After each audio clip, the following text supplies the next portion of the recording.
Welcome back to another episode of DIY Projects with Charles.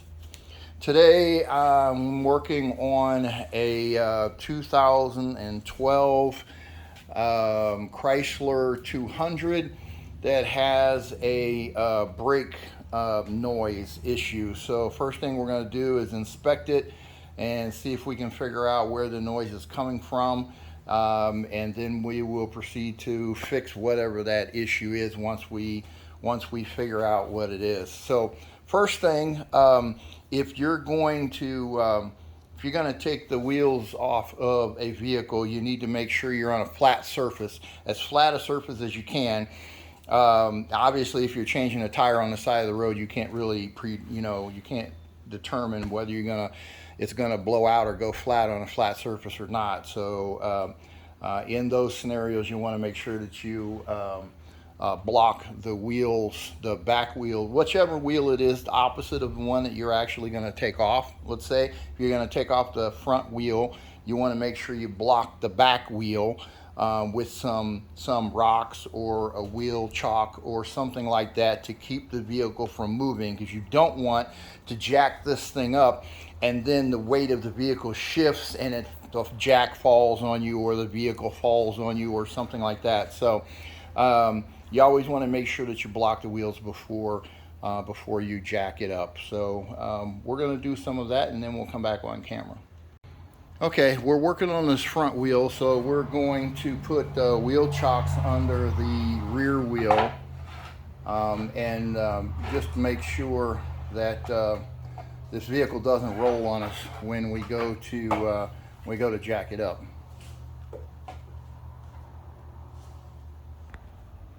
First thing we're going to do is we're going to loosen the lug nuts while the vehicle is still on the ground and while there is still weight on the vehicle. So we need to get them loosened up and break these loose, and then we'll be able to jack the vehicle up and finish this job. These are 3/4 inch nuts, lug nuts. So if you have one of these lug nut wrenches like this that has 4 of them, that's the one typically that you're looking for. Most Chrysler vehicles are 3/4 inch lug nuts, but they're not all. So just something to keep in mind. So we're just going to break these loose, and then we'll get this wheel off and we'll start our inspection and see what we can do from there. We'll figure out where this noise is coming from and hopefully fix this problem so this vehicle can come back on the road.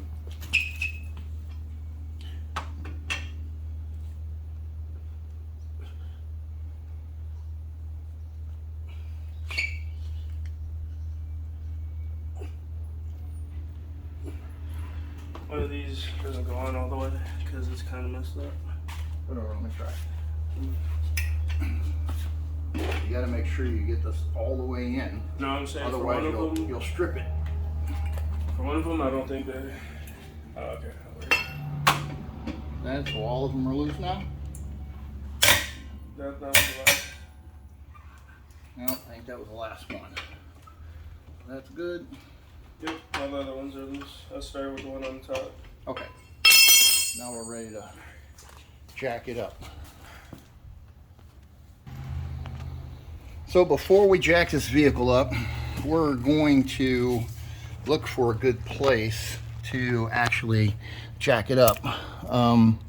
So that's kind of what I'm going to do here, is to give you an idea of where you should and where you shouldn't perhaps jack up on a vehicle. Anything that looks like it is heavily supported, like frame, like here, or even back here, would be okay to support the weight of the vehicle.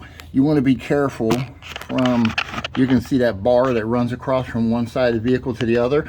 that if you put the jack in the middle of that, it's going to bend it. It can't support the weight. So, you know, knowing where to put the jack is important.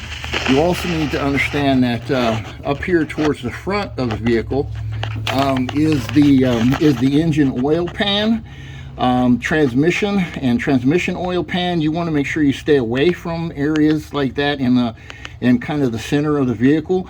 You do not want to jack up or put any weight of the vehicle on an oil pan. Those are usually made out of aluminum, and they will crack and break, and you will ruin an engine simply trying to jack up a vehicle. So make sure wherever you put the jack, it can support the weight of the vehicle. All right, so we'll do that part next. Okay, we're going to get the jack position, and we're going to get this thing jacked up on this side and take a look at what's going on with this brake.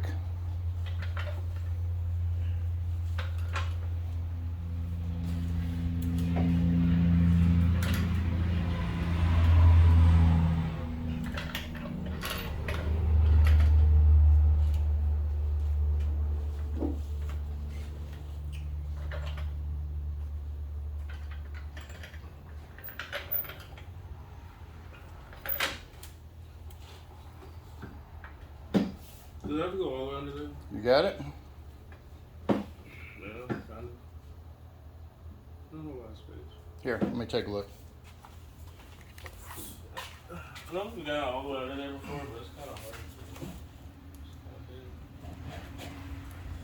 hard. Oh, I see. No, you're hitting the body before you can get it all the way where you want it positioned. So let's put it in a different place because the height of this here, the car is kind of low to the ground. So let's put it in a different spot.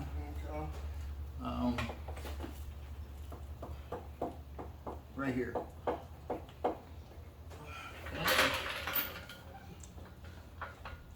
Right there. Okay. Turn that wheel, the handle, turn the handle all the way to the right. Okay. And then you should be able to go up with it. Let me get the turning the handle part on camera, because I'm sure that's probably. Why are you getting in the car? I'm turning the wheel.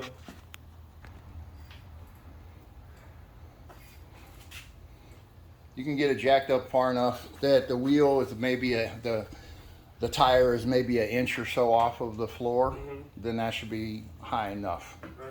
Then we'll take that wheel off. All right, that's good. Let's get that wheel off.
You're putting pressure on that nut because that wheel's coming off. If you push your foot at the bottom of the wheel, then you'll take the pressure off of it. Go ahead and take the wheel all the way off. All right, move it out of the way so we can see what we got inside there. All right, now we're going to do our inspection. Okay, we got the vehicle jacked up, and we put a jack stand under it just to stabilize everything, and now we're going to do our inspection.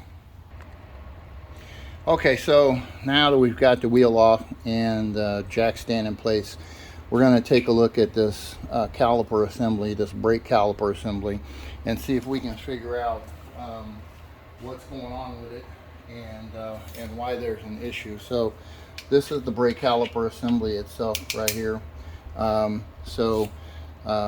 going to turn the steering wheel this direction so it can make it a little easier for us to access the bolts back here. That's good. So that we can get this caliper off and see what's going on with it. So that's the plan at this point.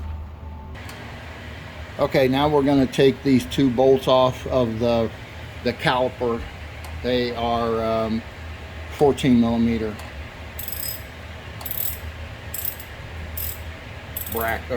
bolts that he's taking off right now. Let's see if I can get a little better view on the camera. Maybe some light.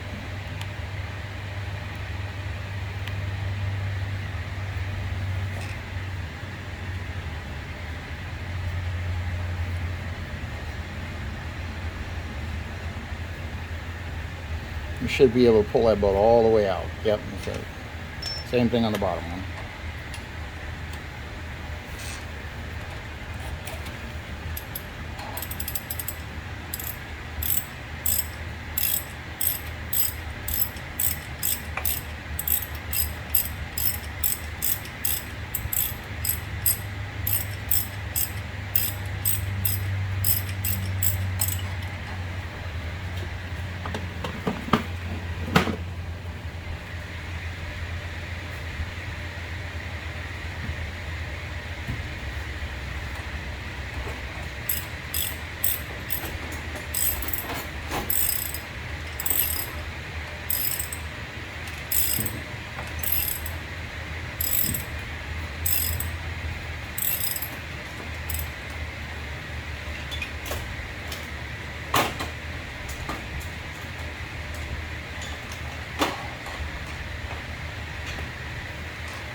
Okay, now that that part is done, we're gonna see if we can get that caliper wiggled out of there. So you put the pry bar in like this, and then work it back and forth like that until you can get that whole caliper assembly to come out. Then you should be able to lift it up and pull it out. There you go. And kind of set it to the side. All right. So that takes care of that part. Now we're going to get into these pads and see how bad they are. So this is the rotor assembly here, and these on each side are the pads. So the pads will slide out on both sides. Go ahead and take that one out. See if we can figure out how bad it is. You'll have to wiggle it here and try this. There you go. All right, let's take a look at that pad. Okay, so these marks in the center of the pad are like wear indicators or wear marks. So while that pad is worn down, it's pretty thin. You turn it sideways, you can see there's not much material left on this pad. Now, a lot of the times, these the pads will actually have they will have a little tab on them that touches on the brake rotor, and so as they get worn down, they will make noise because the little tab is touching the rotor. I don't see that on these particular ones, but both of those pads are pretty thin. When you look at the side of them like this, you can see that there's not much material left on it. It wasn't worn down to the point to where it was destroying the rotor yet, and the rotor seems to be in pretty good shape on this wheel. We'll check the other side as well, but so the rotor looks good. The pads are in fact worn down, so we are going to replace the pads and put this thing back together.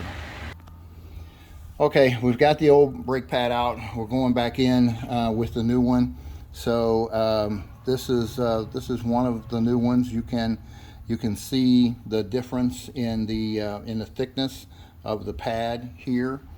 So you know, from the metal part to the end of the tip of where my finger is. It's about 1/4 of an inch, maybe a little bit more.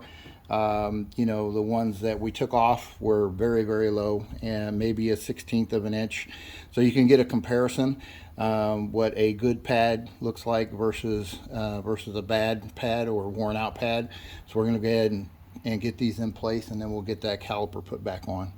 So there, yep, you can see how those kind of slide in there. There's tabs here that the pad slides into.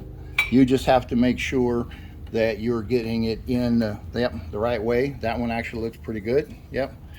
Now obviously, you know, you could have probably tried to put it in the backwards, the wrong way, right? So look at the curvature of the pad and match it with the curvature of the rotor.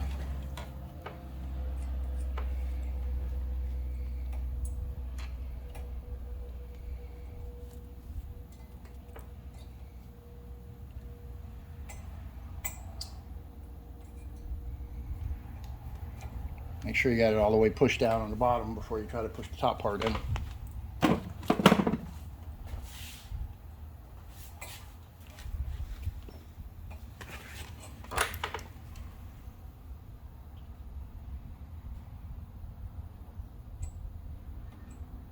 Yep, line it up with that groove, just like you did on the front one. Oh, I see it. I can see Yep. that well. Okay, So right now, there. there you got it. Now you got them both in. Okay, so that's good. So the pads are in. Now we have to collapse the brake caliper piston. So grab that caliper, flip it over upside down so we can see it on camera. Yeah, turn it the other way.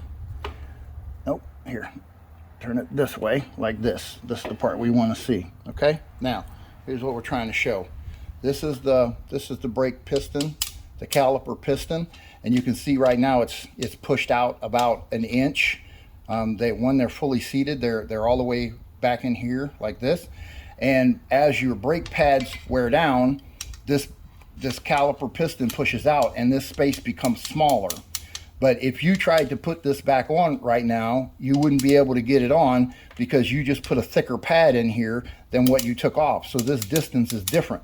So you have to collapse this in. So we're going to take one of these old pads that you took off here and put it right over top of that brake piston, caliper piston. Yeah, flip it around the other way.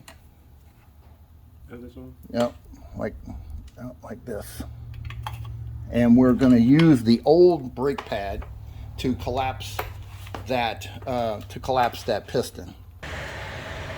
Okay, so the collapsing of this piston is usually done with a C-clamp, and you have to open it up big enough that you can get it all the way over the back of the piston with the old brake pad in place, and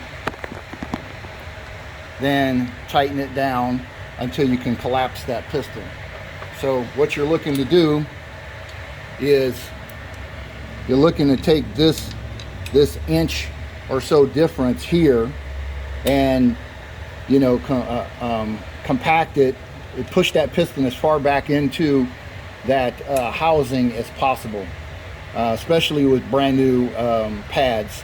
So we'll pretty much want to completely take that brake piston, that caliper piston, and push it all the way into that caliper bore assembly. Now when it starts to get tight, that's when you don't want to crank down hard on this. We just want to push that piston in.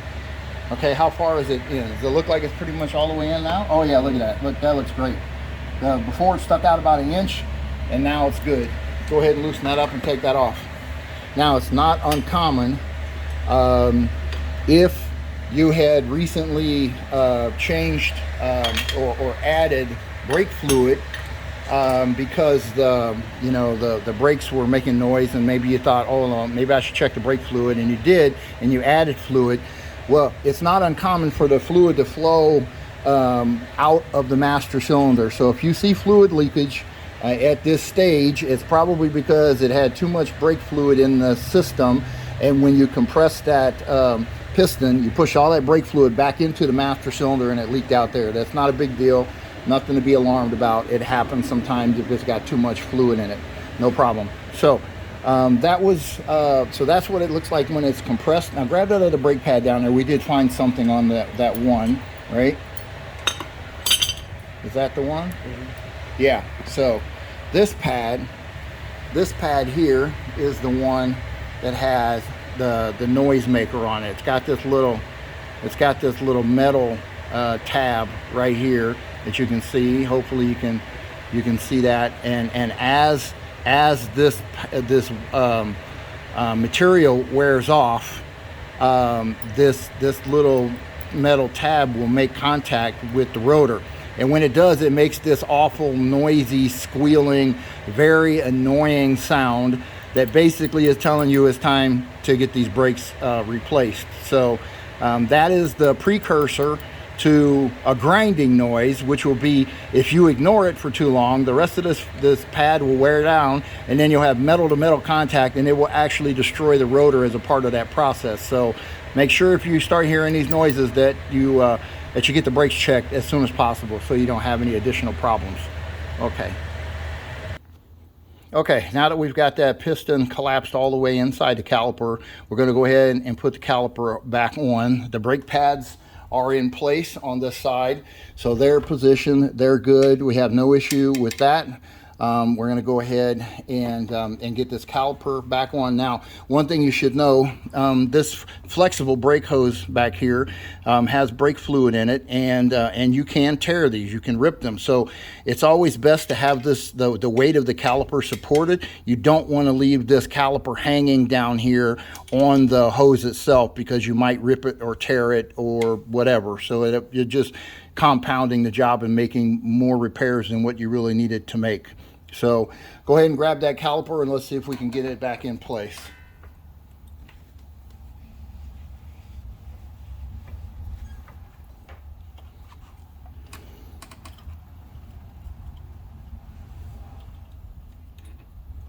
Try and get it lined up as best you can, and then go ahead and put those, get those bolts prepped. It's a good idea to put a little bit of grease on the bolt, so that it makes it easier, because the caliper actually slides back and forth on this bolt. Here, let's get a little bit more on it. It slides back and forth on this bolt, so let's just get a little bit on there. There you go, and run that up in there. Try and get it all lined up. There you go.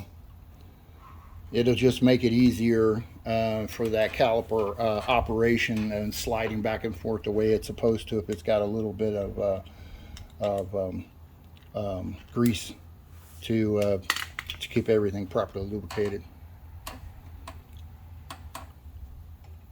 Might have to wiggle that one back and forth a little bit to get everything to line up.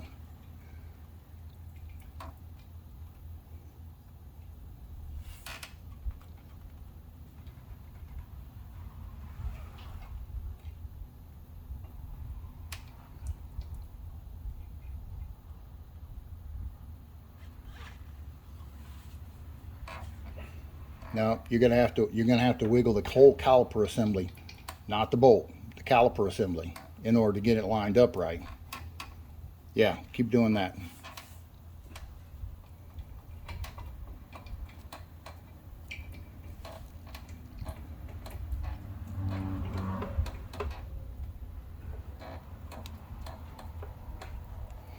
If you're having to put a lot of force on it, it's not lined up.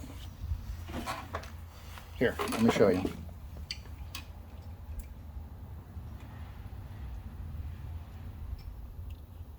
This is not a matter of brute force here. This is simply making sure that everything is lined up correctly so that the bolt will go in.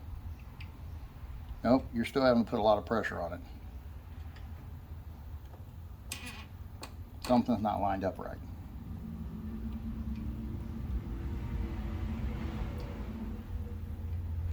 Okay, back up. Let me try.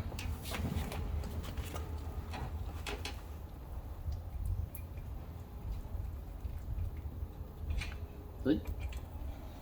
No pressure. Just needed to line it up correctly. Now that you got that part done, start threading those in. Thread them in by hand first, just to make sure you don't cross thread them.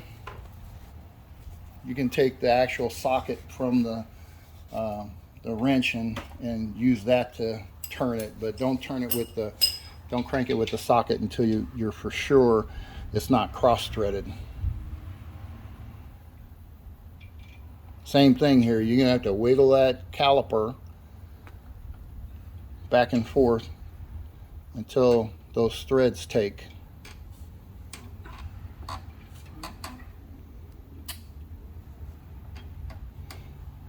All right. You can try it with the there you go, with the ratchet. You just have to be gentle with it. You don't want to go in here with a lot of brute force, because you will strip them, and then you end up having to replace the caliper mounting assembly as well as maybe the caliper, because you know you got stripped threads in there. So there's no point in making more work if you can avoid it. Hand thread them in is the best way to go. Especially don't want to do that with any kind of an impact gun, as you will definitely mess up the threads in that scenario if they're the slightest bit crooked.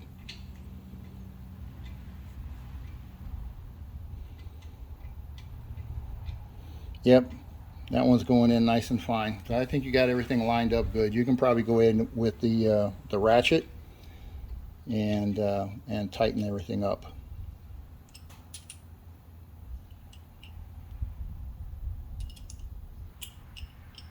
Make sure you got it turning the right way.